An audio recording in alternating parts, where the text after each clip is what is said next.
మన ప్రాంతం మన వార్తలు మీ లష్కర్ ఎస్సీబీ న్యూస్లో మరింత వేగవంతంగా ఏ రోజుకా రోజు వార్తా ప్రసారాలు ఎప్పటికప్పుడు వీక్షించండి.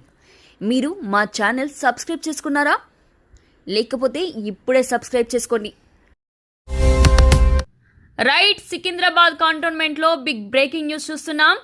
రక్షణ శాఖ మంత్రి రాజ్నాథ్ సింగ్ కంటోన్మెంట్ నియోజకవర్గంలో పర్యటించారు. పికెట్ పార్క్లో అటల్ బిహారీ వాజ్పేయి విగ్రహ ఆవిష్కరణ కార్యక్రమాన్ని ఘనంగా నిర్వహించారు. రక్షణ శాఖ మంత్రిని కలిసేందుకు కంటోన్మెంట్ బోర్డు మాజీ సభ్యులతో పాటు కంటోన్మెంట్ వికాస్ మంచ్ సభ్యులు ప్రయత్నించారు. పార్కులోకి వెళ్లకుండా పోలీసులు వారిని అడ్డుకున్నారు. పోలీసుల తీరు పట్ల బోర్డు మాజీ ఉపాధ్యక్షుడు జక్కుల మహేశ్వరరెడ్డి ఆగ్రహాన్ని వ్యక్తం చేశారు. కార్యక్రమాన్ని ముగించుకొని వెళ్తున్న సమయంలో రాజ్నాథ్ సింగ్ కంటోన్మెంట్ ప్రజల సమస్యలు వినరా అంటూ నినాదాలు చేశారు. అనంతరం పార్క్లోకి వెళ్లి వాజ్పేయి విగ్రహానికి వినతి పత్రాన్ని అందజేసి నిరసన తెలిపారు.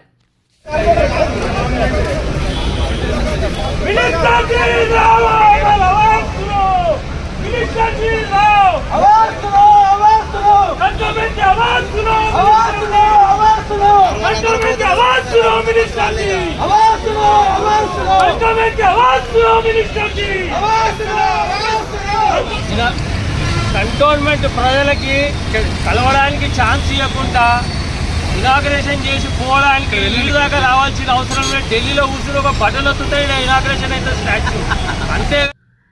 కంటోన్మెంట్ లో బిగ్ బ్రేకింగ్ న్యూస్ చూస్తున్నాం. అటల్ బిహారీ వాజ్పేయి విగ్రహ ఆవిష్కరణ కార్యక్రమానికి హాజరైన రక్షణ శాఖ మంత్రి కేంద్ర మంత్రులను కలిసేందుకు కంటోన్మెంట్ బోర్డు మాజీ ఉపాధ్యక్షుడు జక్కుల మహేశ్వరరెడ్డి, మాజీ సభ్యులు అనితా ప్రభాకర్, నళిని కిరణ్లు ప్రయత్నించారు. మైదానంలోకి వెళ్లకుండా వెనుక నుండి వెళ్లాలంటూ పోలీసులు వారికి సూచించారు. దీంతో పార్క్ బయట బారికేడ్ల వద్ద బీఆర్ఎస్ బోర్డు మాజీ సభ్యులు నిరసన తెలిపారు. అధికారుల తీరు పట్ల వారు మండిపడ్డారు. కంటోన్మెంట్ పికెట్ పార్క్ వద్ద జరిగిన సన్నివేశాలు ఎక్స్క్లూజివ్ గా ఎస్సీబీ న్యూస్ తెలుగు ఛానల్లో చూస్తున్నాం.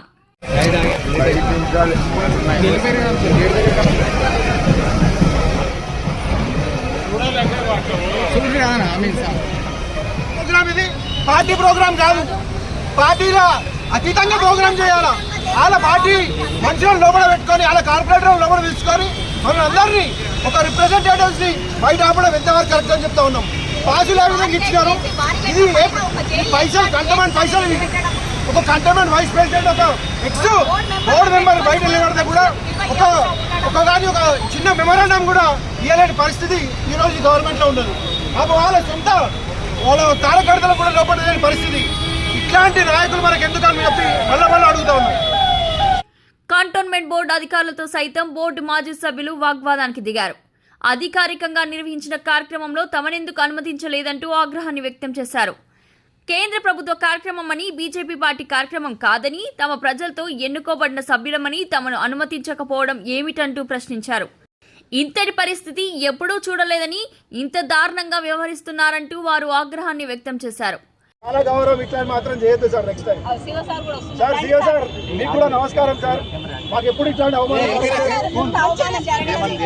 సార్. ఎప్పుడు మనోహర్ పారికర్ గారు వచ్చినప్పుడు ఎప్పుడైనా సరే మాకు ఇన్విటేషన్ ఉంటుంది సార్ ప్రతిసారి.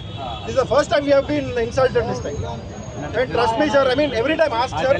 ఎనీ ప్రోగ్రామ్ ఎంత పెద్దలు వచ్చినా you would have been. I have to be very frank to you. Manmohan Parikar was not under sector category. He came out under MSD monitors sector. There is a difference between the leader. Sir, even the, sir, I tell you what, sir, even the Prime Minister does meet people, sir. I mean, when he wants. He very clearly gave it to him because we are minute to minute program goes. Secunderabad cantonment లో breaking news చూస్తున్నాం.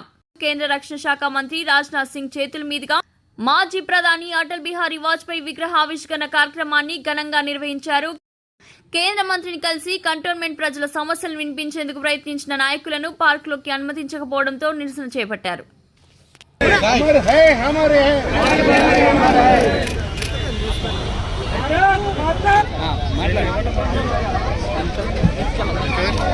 Media మిత్రులకు నమస్కారం. మరి ఈరోజు ప్రజలని పాలించే ఒక నాయకులుగా ఈ పార్టీ ఏదైతే చెప్తుందో బీజేపీ పార్టీ, ఈరోజు ఎంతో సంతోషంగా ఉండే ముఖ్యంగా మన పెద్దలు అటల్ బిహారీ వాజ్పేయి గారి ఒక విగ్రహాన్ని కంటోన్మెంట్లో పెట్టడం మేము కూడా హర్షిస్తూ ఉన్నాము. చాలా ఆనందంగా ఉంది. దాని ఆవిష్కరణకు ఈరోజు డిఫెన్స్ మినిస్టర్ అయిన మన union defence minister Rajnath Singh గారు ఈరోజు రావడం జరిగింది. చాలా సంతోషం.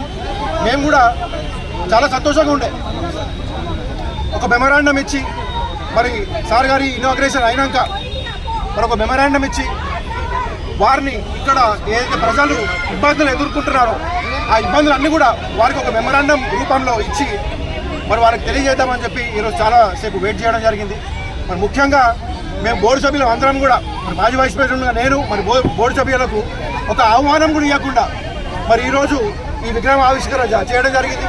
ఇది ఒక ప్రభుత్వ ప్రోగ్రాం అయినా కూడా ఒక ప్రభుత్వ ఎక్స్ బోర్డు మెంబర్లని మరి ఈరోజు పిలవకుండా ప్రజలను పిలవకుండా ఇన్విటేషన్ ఇవ్వకుండా ఇన్ని లక్షల రూపాయలు ఖర్చు పెట్టి ఒక డిఫెన్స్ మినిస్టర్ని పిలిచి మరి ఎవరి కోసం చేసినట్టు ఇది? మరి భయపడతా ఉన్నారా? అంటే ప్రజలు వచ్చి అడుగుతారు, వాళ్ళకి ఛాన్స్ ఇవ్వద్దు, ఇప్పుడు చెప్తే సెక్యూరిటీ అంటున్నారు. ఎవరికి సెక్యూరిటీ? ఎవరితో సెక్యూరిటీ? ప్రజల నుంచి సెక్యూరిటీయా?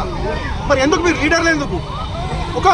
ఒక వైస్ ప్రెసిడెంట్, ఒక బోర్డు మెంబర్లు ఒక్కొక్కరు 40,000 50,000 మందికి రిప్రజెంటేటివ్ ఉన్న మేము ఒక రిప్రజెంటేషన్ ఇవ్వడానికి కూడా మరి అంత భయంగా ఎందుకు ఈరోజు మినిస్టర్ గారు ఉన్నారో మాకు తెలియలేదు. మరి నిన్న కూడా మేము రిక్వెస్ట్ చేసినాము. మరి బోర్డు యంత్రాంగాన్ని కూడా అడుగుతా ఉన్నాము. 20 ఏళ్ళ నుంచి మేము చూస్తూ ఉన్నాము, ఎప్పుడైనా ఇట్లా జరిగిందా? ప్రజలకు ఒక అవకాశం ఇస్తుండే, ఎక్స్ బోర్డు మెంబర్లకు ఎక్స్ వీపీలకు ఒక అవకాశం ఇస్తుండే మాట్లాడడానికి. ఈరోజు ఏమైంది? ప్రజాస్వామ్యం లేదా? ఎలక్షన్లు పెట్టక డెమోక్రసీ మొత్తం చంపేస్తూ ఉన్నారు. అంటే మీ రాజ్యంలో ఇలాగే ఉంటుందా? ప్రజలని కలవనియారా? ఇది నార్త్ కొరియాలో ఓ కింగ్ జాంగ్ ఉంటాడు కదా, ఆయన పాలించినట్టు ఉన్నది. ఇక్కడ కమ్యూనిస్ట్ పార్టీ లాగా ఉన్నది. అంటే ఎందుకు ఇట్లా ప్రజలను ఎందుకు దూరం చేస్తూ ఉన్నారు? మీకు ఎందుకంత భయం? మేమేమంటాం? కొడతామా? తిడతామా? మేము అడిగేది ఒకటే, మా ప్రాబ్లమ్స్ ఉన్నాయి, ప్రజల ప్రాబ్లమ్స్ ఉన్నాయి, అవి తీసుకొచ్చి మీ ముందుకు తీసుకొని వచ్చాం. ఎందుకు మమ్మల్ని కలవనివ్వరు? నిన్న కూడా అడిగాం, బోర్డు యంత్రాంగాన్ని కూడా అడిగాం. నిన్న రిక్వెస్ట్ చేసినాం, సార్ మేము ఎలాంటి ధర్నాలు చేయట్లేదు, ఎలాంటి కూడా మేము ఇట్లాంటి ఇష్యూస్ చేయము, ఉద్యోగ రిప్రజెంటేషన్ ఇస్తాం సార్, ప్రజలని ఒక్కసారి కలవనివ్వండి, ఇక్కడ బాధలని చెప్పనివ్వండి. ఎవరు కూడా పట్టించుకోండి. 10 ఏళ్ళు అవుతుంది.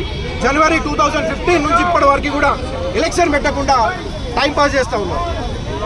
ఇలాంటి అవసరమా అని చెప్పడానికి ఒక మెమరాండం ఇవ్వడానికి కూడా మరి ఎవరు కూడా మరి ఈరోజు మేము వచ్చినప్పుడే కలిసినాం. మరి ఎమ్మెల్యే గారు కూడా అడిగాం, సార్ మాకు ప్రోటోకాల్ లేదంట, మీరని ఇవ్వమని చెప్పండి. వాళ్ళు ఇచ్చినారంట, సంతోషమే. కానీ డెఫినెట్గా ప్రతి ఒక్క రిప్రజెంటేటివ్ని కలిసే విధంగా ప్రోగ్రాంలు ఉండాలి. కానీ గవర్నమెంట్ ప్రోగ్రామ్ అంటారు ఇది. మరి ఎందుకు ప్రజలను ఎందుకు కలవనివ్వలేదు? ఈరోజు ఒక 2 సిటిజన్స్ కంటోన్మెంట్ నుంచి ఒక 2 సిటిజన్స్ కలవలేదు. ఎందుకు అంటే వాళ్ళ పార్టీ మన నాయకులకు ప్రోటోకాల్ ఉందంట, అన్నీ ఉన్నాయంట, కానీ మాకు ప్రోటోకాల్ లేదంట. ఎప్పుడు ఈ విధంగా జరగలేదు. బోర్డు యంత్రాంగాన్ని మళ్ళీ ఒక్కసారి హెచ్చరిస్తూ ఉన్నాం, ఇలాంటి 1 సైడెడ్ లైన్స్ చేయకండి.